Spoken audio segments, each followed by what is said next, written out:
Get started. I'm going to mute all so we can hear. Hi, everybody. So we are about to begin our second session, and you'll notice my father is not yet here, the older Rabbi Hoffman, but he will be here in just a few moments. He got caught up in a doctor's meeting, so he should be back and will join us momentarily. But in the interest of time, so that we are able to get a full session in, I'm going to turn over to Ori, our leader for our sessions. Thank you again, Ori. And Ori will tell you more about it, but we are going to be ending the session today with something really special. So Ori, if you'll just make a note about that as well. Sure. Hi, everyone. It's great to see everyone again. And I know that I had a couple of emails yesterday and the day before, and I have some questions that I have to get back to. But I don't know if you've noticed, but some of the restrictions have been lifted here in Israel, and we can now leave our home for a little bit more distance, and they've opened up more of business on the street. And my barber is actually in Jerusalem, which is what took me there today. So I feel lighter today, and I feel good about that. Okay, what we're going to do is we're going to jump right in. And as you all know, we're in a process. We're in a journey. We're in a journey which started last week and began with the beginning of the Second Temple period, which actually began before the Second Temple period when we returned from exile in the year 538 before the Common Era. And last week, we made our way all the way towards the end of that Second Temple period and then some, and we moved beyond the end of the physical Second Temple period because the destruction of the temple was in the year 70. We pushed ahead, however, to the beginning of what we identify as the Mishnaic period or the Rabbinic period. Now, I'm going to backtrack just a bit because there was a question towards the end of our session last week dealing with the rise of Christianity and how that falls into the larger story, and of course, in relation to us and our development, and we're going to touch on that. But before we do, I just want to let you know that our session today is going to take us, my guess, and we're going to do our best to stick to this, is to, well, 1492. And as you know, much more than Columbus sailing the ocean blue, it was the actual date of the expulsion of Jews from Spain. And we'll see if we can get there. If we can't, we'll save it for next week. But that's our goal. And the reason that that's our goal is that we're going to go ahead and pause before we end our session because of what begins this evening. If last week we were together right on the cusp of Holocaust Memorial Day, we are now about to commemorate our Memorial Day for fallen soldiers and those who were killed in terrorist acts. And what we'll do is we'll take a pause at the end and take a deep breath collectively and personally. And we will, at 8 o'clock, be standing outside together. And I mean, I'll walk outside with all of you because, as you may know, here in Israel, there are a couple of days throughout the year in which the country comes to a standstill. Or perhaps, to be more authentic, almost a complete standstill. And I would say there are some who choose not to. But for the most part, we come together in commemoration and we stand for a minute and we stand for 2 minutes. So we'll do that together and then we will conclude. So I'm going to jump right in. To remind us where we ended, the Second Temple period ended with the destruction of the Second Temple in the year 70. Now, as that is happening, we have certain seismic shifts that are happening within Judaism, primarily the birth of a new religion called Christianity. Now, clearly, it's not yet called Christianity. That's going to be a development. There are Judeo-Christians and those who follow Christ, those who see in this figure called Jesus a Messiah. Jesus himself living the Jewish life that we were living in the land of Israel back then called Judea. Of course, it'll be his disciples. It'll be those who come after, whether that's Peter, whether that's Paul. And of course, we know of the ultimate evolution to be known as the Gospels, which were written somewhere between 40 years after Jesus dies, according to the historical account, and about 100 years after Jesus dies. So that is the expression of the Jewish theology as it's put pen to paper. Now, in the early days, there is tension, as you can imagine, between Jews and Judeo-Christians. And for a while, there's actually a parallelness that living amongst each other. But the truth is, as we've learned and we mentioned last week, there were multiple sects of Jews and different groups of Jews who thought they had the answer as to how to live a Jewish life. However, we're going to see ultimately with the rise of not only Christianity, but the spread of Christianity throughout what will become the Roman Empire, ultimately the major turning point will be in the year 325 when Rome goes Christian and we enter into the Byzantine era. But even before Christianity becomes the official religion of the Roman Empire, and truthfully for us, it's downhill from there for a very, very long time, vis-a-vis Christianity, we're going to see that the early church fathers, one in particular, a man by the name of Origen, will invent a term called deicide in the first century, towards the end of the first century of the Common Era. And this concept of deicide is Jews killed God, and therefore the punishment against those Jews is going to be death.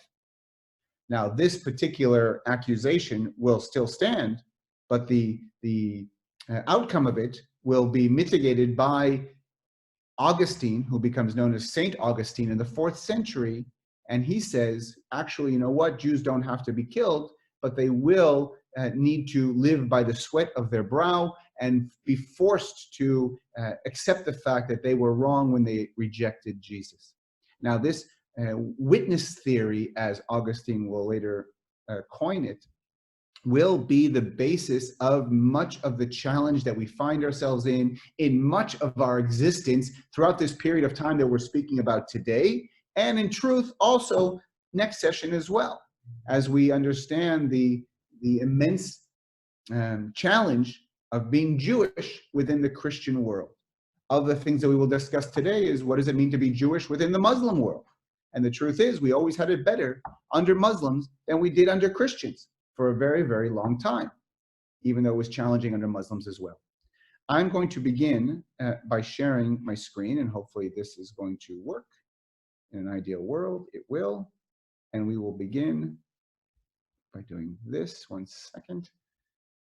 Slideshow, presenter view, and boom. Okay. Now, what we're looking at here is a map of the region in which I live, of course, extending here to the west. And we're looking at the map of this regional space as it looked in the 1st century before the Common Era. So we're taking a bit of a step back, but you can see the tribes, the barbarian tribes, the Germanic tribes, you see the Gauls, and you see where the Roman Empire is going to be leading towards. You see it's starting in the west and it's going to be moving towards the east, towards the Seleucid Empire. We spoke about them last week. And this gives us a little bit of a taste of where things are. And we'll actually be using a lot of maps on this particular session to give us a sense of where things are, but more importantly, where are we in the fold? Because today will be a day where we will see the Jewish population and Jewish centers transition from different parts of the world. Now, the quote that you see is also a throwback to last week, and yet I think it is indicative as to the direction that we as a Jewish people will go in.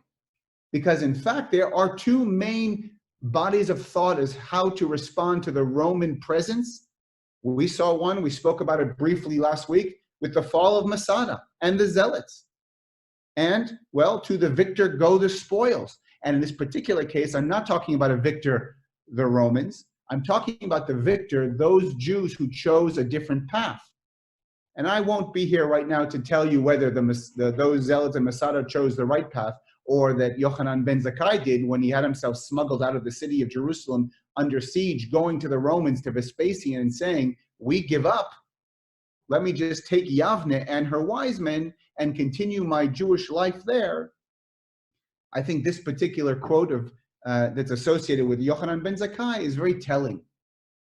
Now, whether or not this particular quote is, let's put our heads in the sand and we will hope for the best that we won't be killed, or it is a pragmatic approach to living as a minority within a majority and to focus inward to strengthen ourselves where we can, you can be the judge.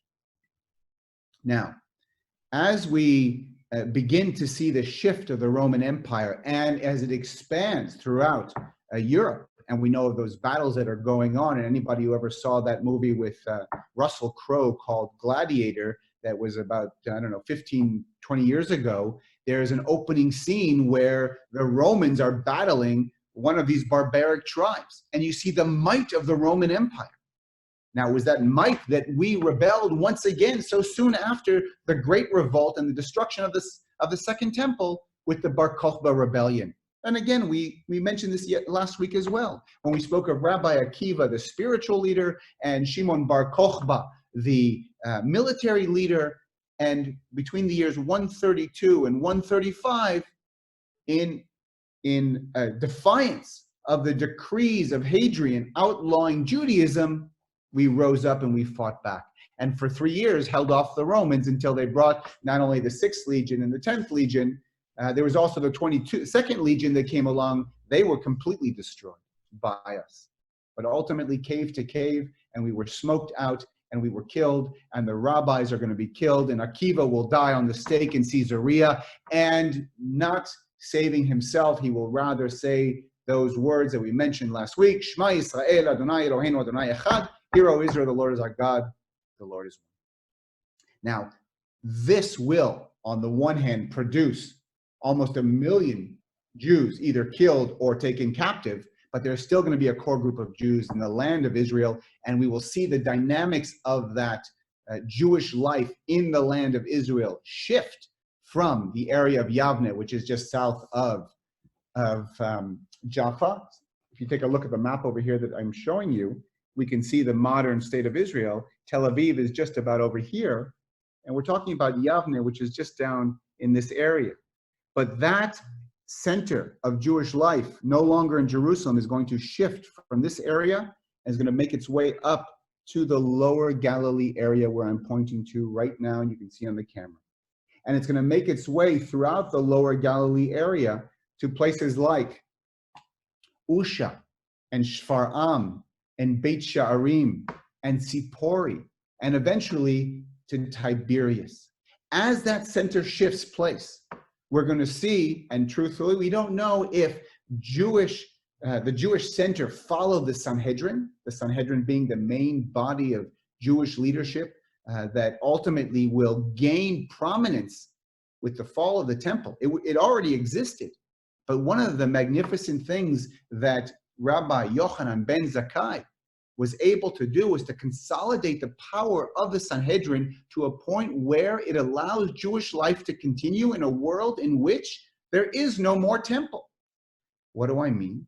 For example, when the new year came about, Rosh Hashanah, the only place you were allowed to blow the shofar if that Rosh Hashanah fell on a Shabbat was where the temple was.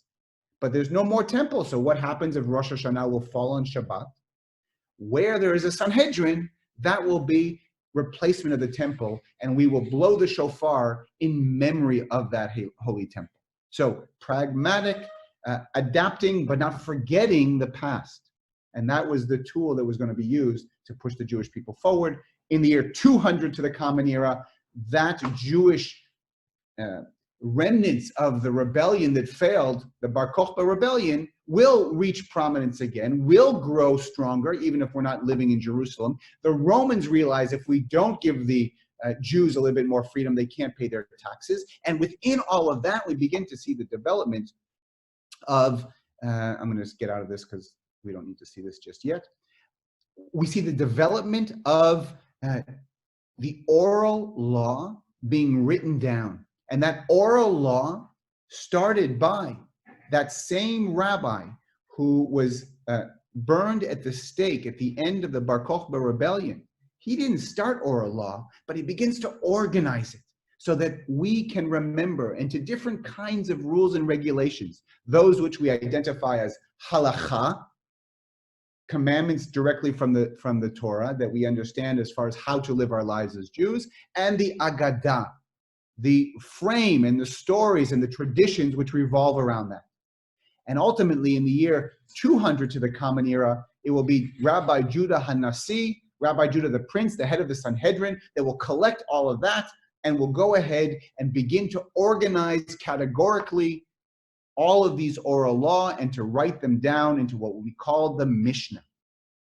Now, the Mishnah, which comes from the word to repeat, the shanen, to memorize, by the memorizers, will take all of this Jewish law that has been adapted and evolved over time and write it down. Now, when it's written down in 6 chapters, main chapters, called Shisha Sidrei Mishnah, we're going to see that the argumentation and the development doesn't stop just because the oral law was put down on paper. Now we have a situation where for 200 years, we're going to see rabbis within the framework of being dominated slowly but surely, first by the Romans, who are pagan, and then, as I mentioned, in 325, Rome goes Christian. Constantine, the emperor, actually converts before that, and his mother, Helena, converts before that. But it will be that pressure in the 4th century that helps us realize the creation of the Byzantine Empire. Within this framework, we're figuring out how to be Jews. We're trying to argue with each other cross-generationally, not just those facing each other face to face, but looking back 2-3 generations.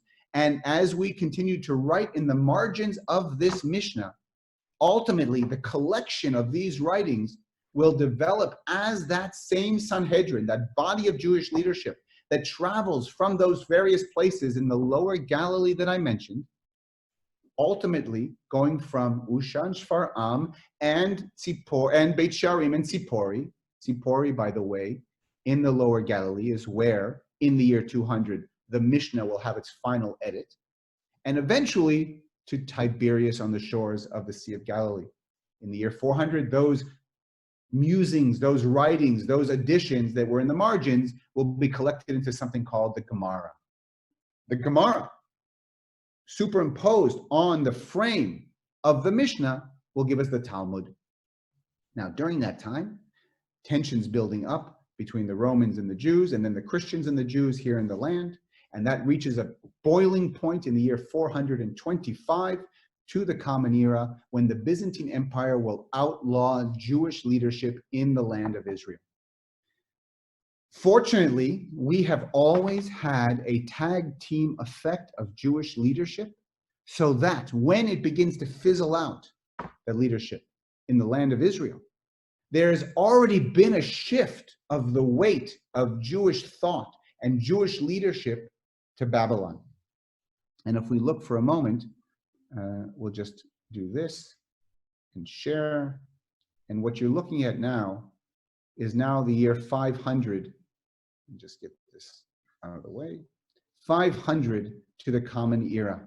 And what you're seeing is a certain placement in the sand. People are setting up. Where are we going to conquer? What are we going to do? This is what we're up against. The Roman Empire is now the Byzantine Empire, based in Constantinople. And the reason I want to show you this map is because clearly we're going to see the same physical map, but they will be there'll be almost tectonic plates shifting as far as power goes. But what we're going to look at now is we're looking at the Jewish world in that year 600 or so. And hopefully what you're seeing here on the map, of course, all the dark and maroon color that you see, but if you can see my cursor now in this area, we're focusing on the area to the east of us called Babylon. Now, this area from that 5th century, when it's outlawed, Jewish leadership is outlawed in the land of Israel, which, by the way, since, I don't remember if we mentioned this last week, since the end of the Bar Kokhba rebellion, we know that Hadrian is going to punish the Jews by taking what was previously a regional name, Syria, Palestina it was called, and to superimpose that on what was up until then called Judea, which of course formerly the land of Israel. And the purpose of that was to not only change the name of Jerusalem to Ilia Capitolina, naming it after Hadrian's first name and the altar to Jupiter, but to change the name of the land that we love so much and give a posthumous victory to the biblical archenemies, the Philistines. So this land generally will be known within the Roman Empire as Palestine from that point. But that shift that finds us in Babylon will have us not only pick up the slack where the Sanhedrin unfortunately had to let go, will begin to develop and understand Jewish life in exile, or as in the text that we know from then, the Golah, the exile, those who are living outside the land of Israel. With all the reverence for the land of Israel, we're going to see that there will be great academies of Jewish learning that develop in Babylon.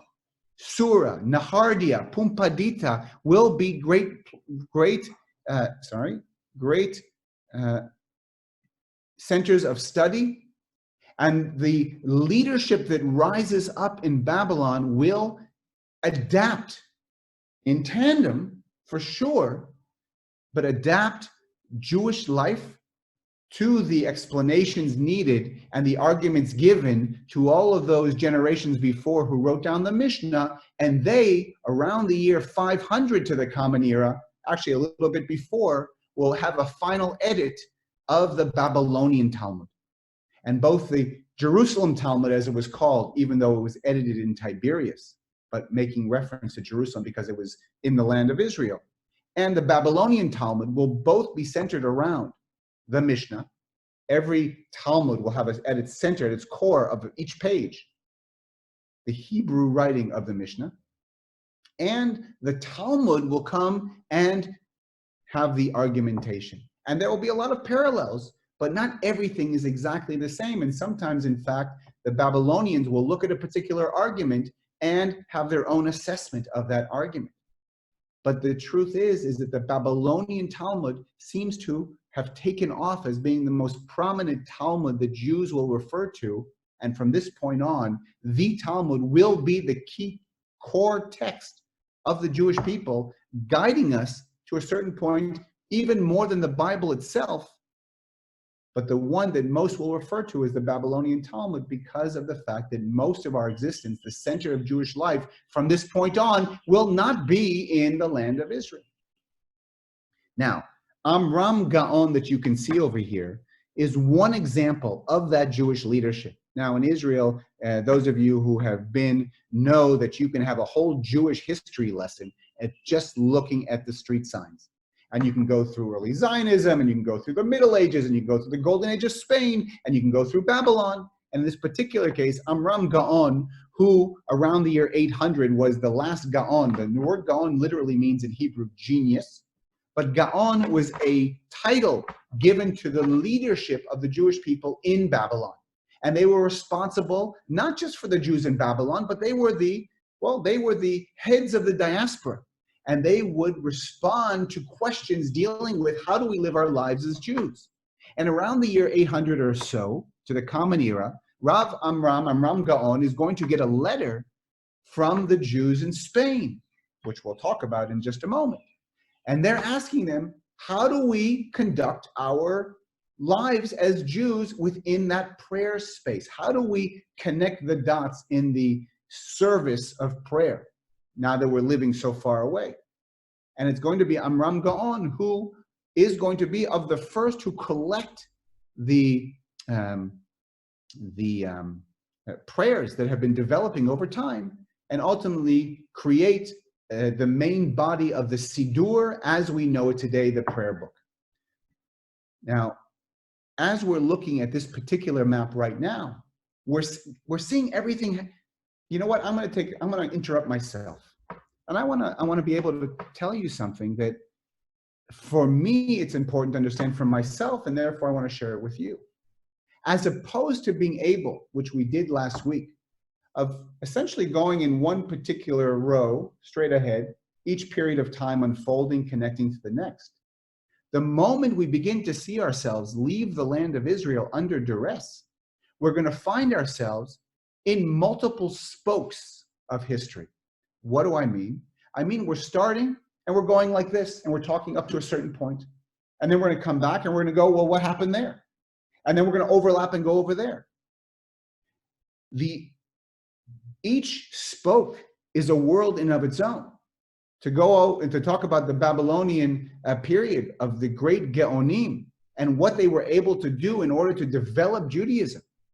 You know, this notion of the Middle Ages that you might have in antiquity, a period perhaps wrongly so, identifying the classical period within European history, and the Renaissance with that Middle Ages, sometimes called the Dark Ages, as being a time where nothing developed. The period of time of the Jewish Middle Ages goes from around 500, 600 or so to about 1600 or so, on the verge of that Jewish Renaissance come Enlightenment. So this 1,000 years of Middle Ages was a period of immense growth and creativity and writings and philosophical thought and development and involvement and growth, even amongst all of the moments where we were exiled from where we lived and we were attacked. Now, looking at this particular spoke, if we've moved into Babylon, now we're going to come back to the year 622. Because in 622, that will be a period when Muhammad, after having gone to Mount Arafat in Arabia, is going to go ahead and see the light.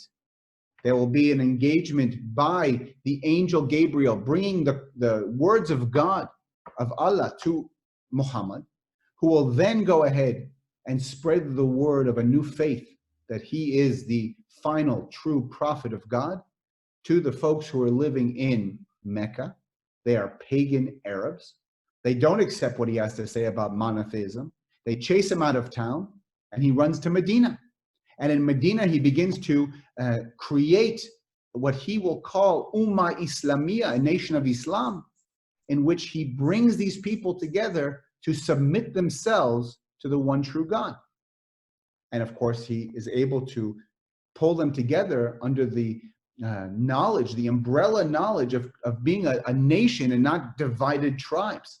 As he comes to the Jews who are also living in Arabia as Jewish tribes, the Jews reject this notion that Muhammad is, in fact, is the last true prophet of God. Jewish understanding is the prophecy ended much, much earlier.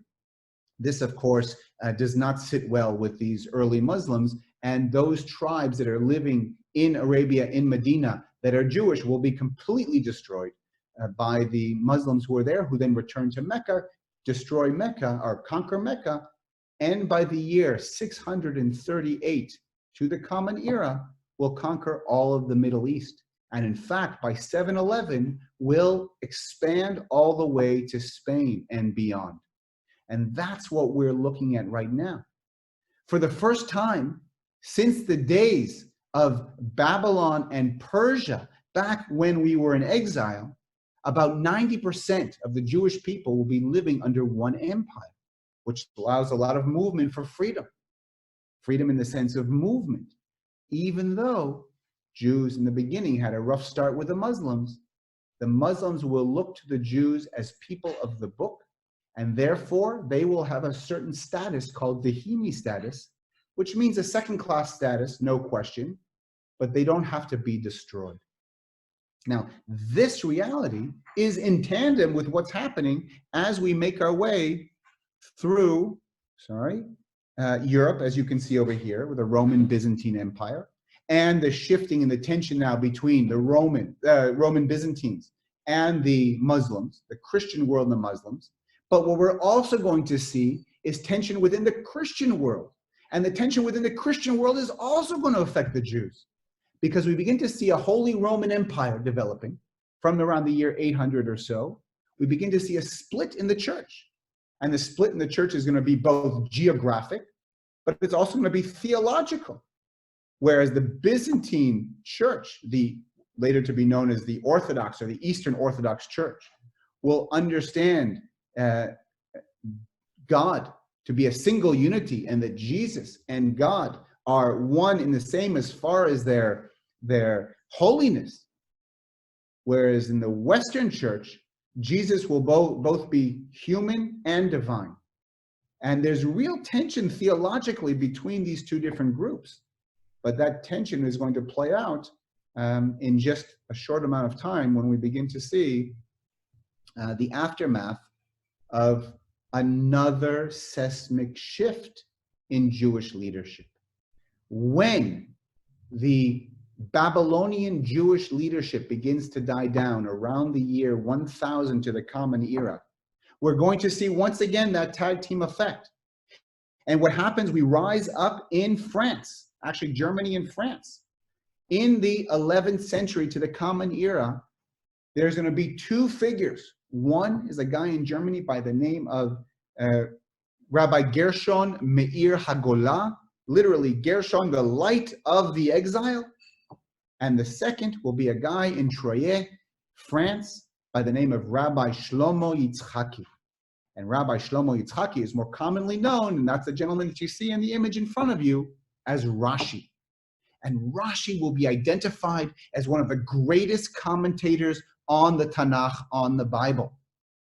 But you got to make a living. And in addition, he was also not a bad vintner as well. And he had a vineyard and he made wine. But he had the ability to explain the Tanakh in a way that made it accessible to everyone. And he creates a way of thought and exegesis by dividing his explanations into two different styles or two different kinds.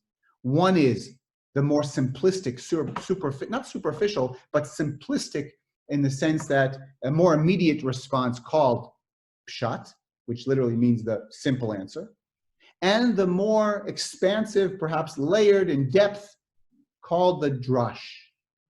And these two lived in tandem. He also was also known, and sometimes if a word wasn't clear in the language that we were reading in the Bible, because we've been living out of the land for so long, and perhaps Hebrew wasn't as fluent on our lips anymore, he would take French words and use Hebrew script to explain them and to write them out.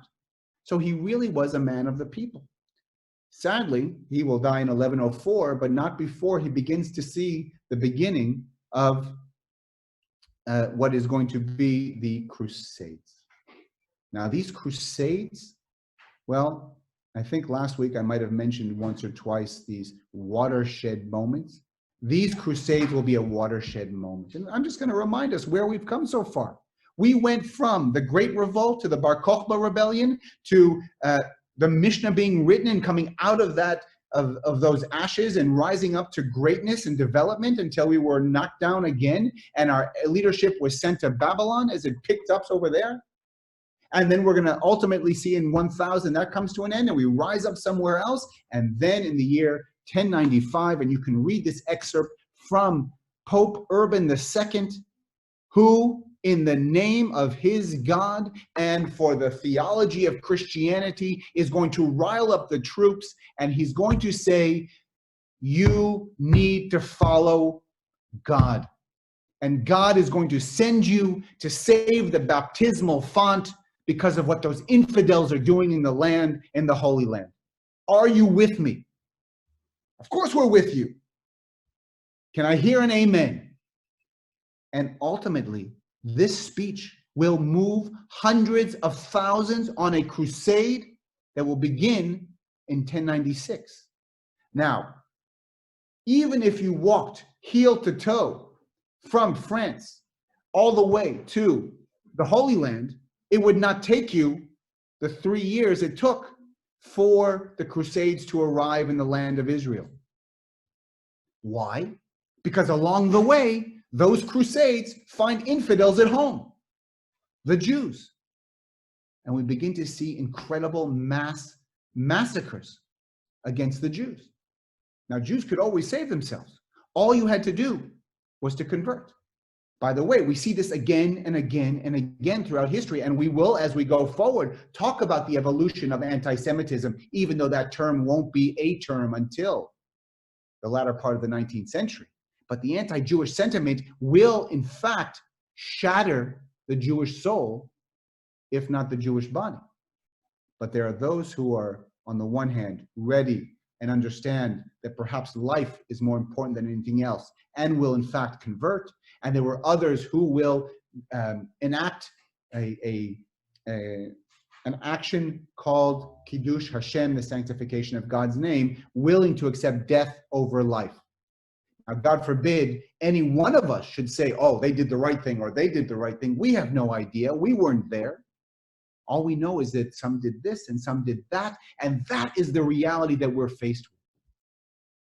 Now, as we begin to move forward, and we recognize that these crusades, which will last, by the way, in the land of Israel from 1099 when we arrive, and the Holy Roman Empire will take over the land of Israel, and Jerusalem will be its capital until July 4th, 1187, when the Crusaders are kicked out of the Holy Land by Saladin. Unfortunately, they will be kicked out only for 4 years, because in 1191, Richard the Lionheart will return to the land of Israel, to the Holy Land, will never be able to retake Jerusalem, and the city of Acre, or Akko, will become the capital of the Crusader kingdom in the Holy Land, and they will continue to be here in the land until the year 1291, when the Mamluks, these Egyptian military slaves that rise up and essentially take over the entire region, will oust them, as I mentioned, in 1291. While all this is going on, we are heading west. You all know better than I your American history. Head West, Young Man was a very famous, powerful proponent of, catalyst for getting people to head out to the Wild West. We also recognized out of sight, out of mind, which is why you might have noticed when I had that map up about where Jews were from the 5th, 6th, 7th century, we see the farthest reaches of the Roman Empire. And that brings us to Spain. And in 711, Jews are already situated in Spain when the Muslims take over. And when they take over, as I already mentioned, we always had it better under Muslims than we did under Christians. By the 11th century, while all that's going on with the Crusades, we're seeing rich Jewish life developing under Muslim control. And it will continue to develop in Spain, even in the 13th century with the Reconquista, when Christianity retakes Spain.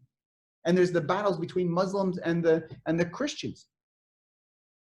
And we'll get there in just a moment. But the quote that you have on your screen right now was written by Rabbi Yehuda Halevi.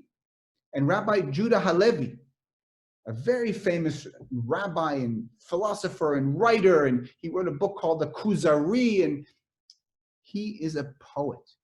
And he puts down on paper the embodiment of what we were feeling even when we were living in Spain. My heart is in the east and I in the uttermost west, he says. This yearning to return to a place that I'd never been before, even if my physical body is here. I think this is an important place to at least pause, to recognize the argument which is sometimes made where Jews have very little connection to the land of Israel other than perhaps the guilt felt by Europe after the Holocaust. You might have heard that statement before. Or only, let's say, at the end of the 19th century, all of a sudden, Jews started coming for the first time. This particular statement has absolutely zero to do with who I voted for, or anyone for that matter who makes that statement. This is a reality. Jews have constantly yearned to return to the land of Israel. You know the direction of your prayer, and if not physically in your hearts, both for your space there, but also, of course, for the land of Israel. Now, this golden era of Spain is going to shift, as I mentioned, with the Reconquista. By the time we get to the Reconquista, Rabbi Yehuda Halevi is not alone as far as the power of Jewish leadership that will rise up, because we have the great. From Moses to Moses, there was none like Moses. That particular reference deals with Rabbi Moshe ben Maimon, also known as the Rambam. And the Rambam, sorry, this is not where I wanted to be. Sorry. Okay. The Rambam is going to be an individual who not only will be a philosopher and a writer and a rabbi and a teacher and a commentator. He will provide the strength needed to the Jewish people to be able to adapt to the times where, if they have to outwardly no longer physically be Jewish, that's okay if they're going to save their lives. They should, however, where they can, either move out of that area so that they are going to go ahead and live in a place where they can live as free Jews, or to the best of their ability, to continue to be Jewish secretly. Now we know that as Christianity takes over Spain, as the Jews find themselves, if not physically, although at times physically, impaled on a wall, in the sense that you are going to live under our rules, which mean the anti-Jewish sentiment is rising, is developing from the earliest days of the 4th century, anti-Jewish laws restricting Jews to live in certain areas, to not allowed to be in certain professions, to have to be restricted to how they engage within society. This will take us all the way into those Middle Ages. And I haven't even yet spoken about the accusations made against the Jews when various plagues were upon us, including the Black Plague. And I haven't even mentioned yet the anti-Jewish sentiment felt in what was called the blood libels, in which Jews are accused of killing Christian babies to use their blood to make matzah. But this sentiment where Jews are going to be not only accused, are going to be kicked out of places, will develop into Spain, although in the year 1492, it's not just the Nina, the Pinta, and the Santa Maria that you can see on the screen right now that are going to be the first time Jews are kicked out. Already in the 13th century, Jews are kicked out of England. 100 years later, Chaucer is writing anti-Semitic literature. 200 years later, or 250 years later, Shakespeare is writing anti-Semitic literature, after Jews haven't been there for 2.5 centuries. So this sentiment is being felt. And on August 2nd, 1492, Queen Isabel and King Ferdinand will have Columbus set sail, but on the same date is the last date the Jews are allowed to be in Spain as Jews. Coincidence, not coincidence, who knows? Were there those that were Jewish with Columbus? I'm sure there were. Were there Jews who left to make their way to other countries that hadn't yet kicked Jews out? Absolutely. Were there Jews who said, I don't understand this. We've been doing everything right. This has to mean only one thing. If when the first temple was destroyed, I get it, we were wrong, God please forgive us, we bowed down to foreign idols. When the second temple was destroyed, I get it, God, we're sorry, our fault, we couldn't get along with each other, causeless hate, we're sorry. But now we're doing everything right. How can this be? This can mean only one thing. This can only mean that these are the labor pains of the birth of the Messiah, and therefore our place has to be in the land of Israel. And at the end of the 15th century, we will see a wave begin to return to the land of Israel, anticipating the coming of the Messiah, ultimately ending up in the 4 holy cities, in Hebron, in Tiberias, in Jerusalem, and in Sfat. Now, how we develop there, well, we'll save that for our next time. What happens to those Jews living under Islam? What happens to those Jews living under Christianity? What's going to happen when those accusations of the plagues are going to reach a boiling point? Are there going to be countries that invite us in? How do we get to Poland?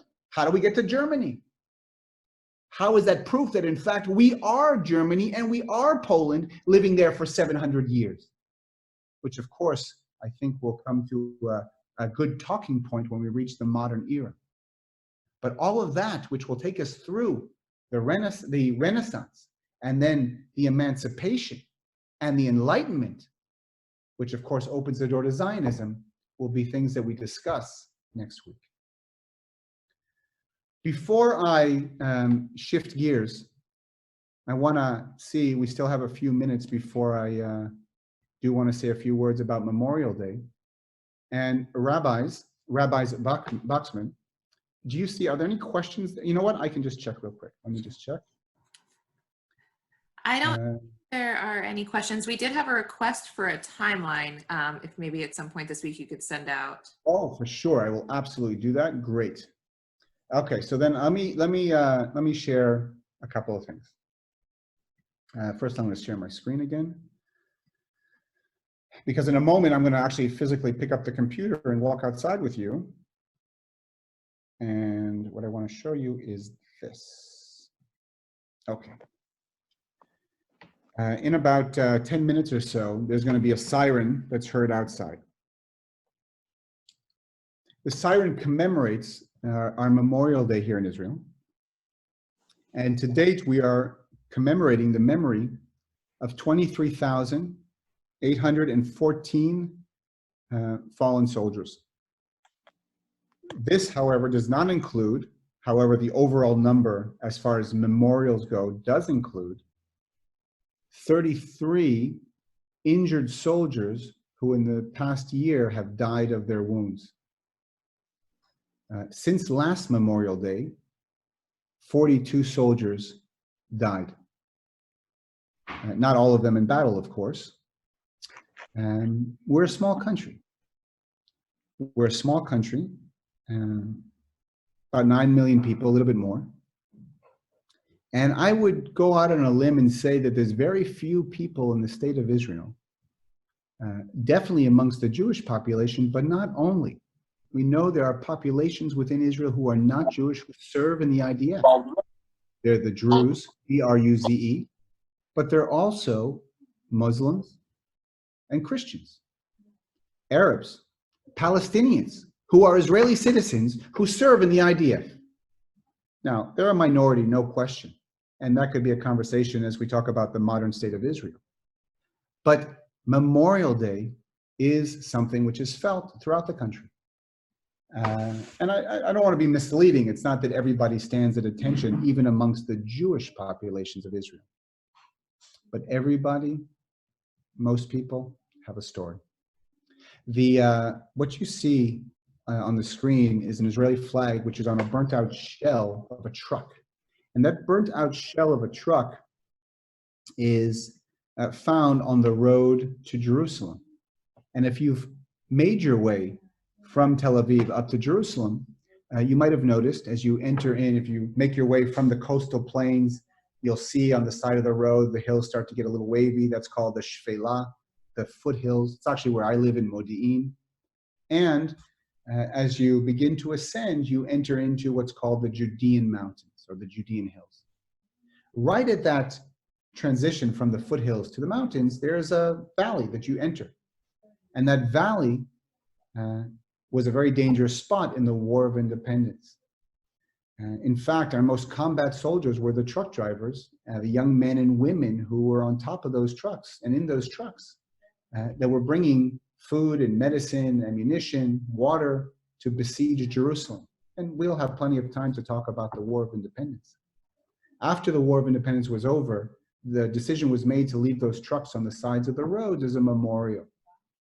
The song that you're reading on the screen right now is a song written by Chaim Guri. I think I might have mentioned him last week as well. I can't remember. Chaim Guri, born in the land of Israel in Palestine of the Mandate period in the mid-1920s, will be a Palmach fighter himself. After the Holocaust, he will go ahead and go back to Europe to try and save Jews and bring them under the noses of the British to the land of Israel. He will, as I mentioned, fight in the War of Independence and later will become the poet laureate of the state of Israel. Really the voice of a nation and the voice of a generation. And he died a few years ago at the age of 94. But he writes this and he touches on, I think, a nerve that regardless if you fought in 48, or if you were born in 48, or if you fought in 67, or 73, or 82, or 2000, or 2006, or, well, any time in between. Or even if you didn't fight, even if you put on a uniform and you stood at attention at some point, Or maybe you didn't, and maybe your children did. There is a collective here that is very powerful. Those of you who know Israelis know that we're not always, we don't always come together. We like to argue a lot, and just look at our last 3 elections and that will tell you that we don't always see eye to eye, but there is something powerful about this day in which we come together. And you can, I'm not going to read the words for you. You read these words, and what repeats itself again and again is this notion: we will not forget. That's part of who we are. Whether we're remembering why we left Exodus, why we left Egypt, or remember those who have fallen. Because one thing is absolutely clear. No matter who you are in Israel, who you vote for, we all have young people on our front lines as we speak. Sons and daughters and nieces and nephews. All of us have skin in the game. And this place means a lot to all of us. And, well, I'm going to go outside now, so you'll come with me. Let me get out of this share for a moment. And this is my living room. We're going to go out on the balcony now. Ori? It's a little dark. Yes. I just want to say, first of all, thank you for letting us participate this way. And it's very meaningful to be in real time with our brothers and sisters in Israel. And so when the siren goes off, I just want to say, if people are able where you're at, we ought to stand at attention in the same way that Israelis would be doing the same thing. Girls, you want to come up?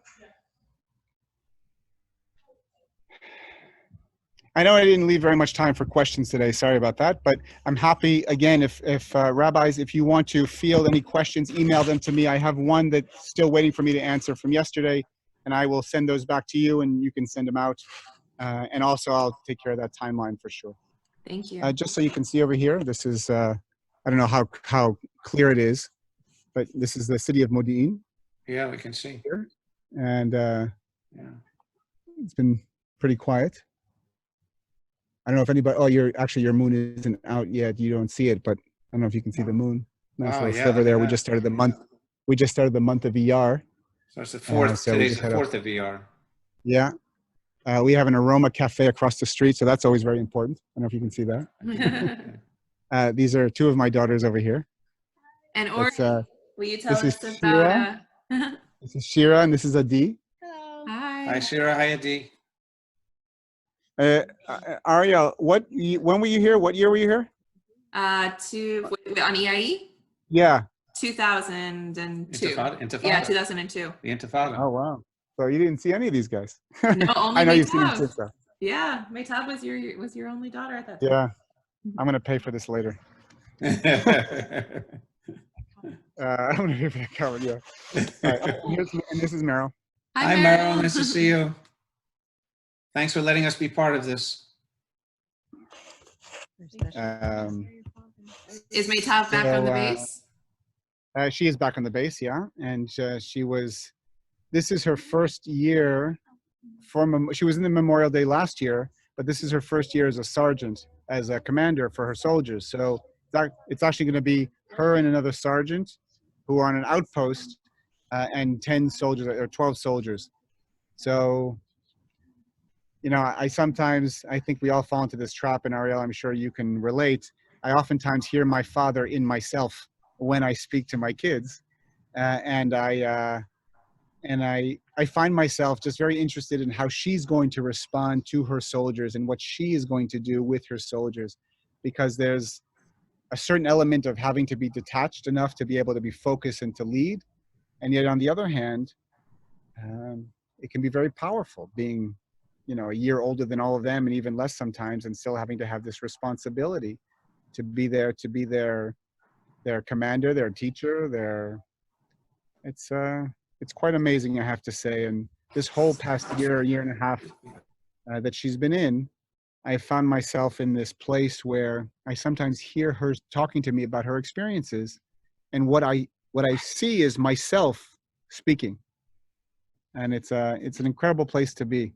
And that word incredible, I use that specifically because it's sometimes overwhelming. But we know that when Memorial Day ends, the sun sets, we don't stop remembering. But just as that sun sets, Independence Day begins. And on the one hand, somebody might say, well, that's a cruel joke to have to be able to go from mourning to joy just like that. And yet on the other hand, as I mentioned, we don't forget the rest of the year, especially those who have loved ones, friends and family who have died. It's always with us. And yet we are also driven to have to stand up and we have to move forward. But as we've said, even in this session that we've done together, and of course, as we all experienced a week and a half, 2 weeks ago when we celebrated Pesach, we look forward, absolutely, and we never forget the past, because that drives us and it reminds us who we are. Okay, it's going to begin in just a moment. I'll give you guys the view.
Okay. Well, I hope everybody has a powerful day. I hope you're all well and healthy, and we continue to be, and that we're able to celebrate with joy when this day comes to an end. And as always, be rooted in our past, and always, always be anchored enough to know who we are, but set our sights forward and do our best. Thank you, Ori. Hi, everyone. This is Jacob, Thank my you. grandson, one of my grandsons. Oh my goodness! Hi. That's Jacob, Yakovi. And so we want to say thank you all for being with us, and we look forward to next week. My congregation, Kol Tikva, tomorrow night at 8:30. Please turn in. We're going to have a Salute to Israel hour on Zoom. We'll be sending that out to you today, so that we'll do a variety show in support and celebrating Israel's independence, Yom Ha'atzmaut. So join us for that. Oh, this is Matan. So you got both Matan. grandsons, Matan and Yaakov. So cute. and then also at 1:30, just following this now, please join us in the chat room. I think Alana put out, if you'd like to join us for the memorial service that is now sponsored by URJ, that joint Palestinian-Israeli memorial remembrance. So that's there too. Anyway, say bye. Bye, Nice seeing everyone. everybody. Bye-bye. Thank you, Ori. You're welcome. Bye, guys. Bye. Bye. Bye-bye. Yeah, this is Jacob. Memorial Day. You just Bye, Marion. Bye, Barb. Ori was wonderful. He sure was. It was very interesting. Very interesting. See you later. Bye, Barb. Bye, Bye, everybody. See you soon. No. Bye.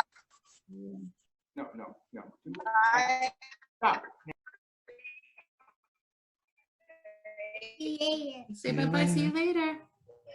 Bye-bye, see you later. Bye.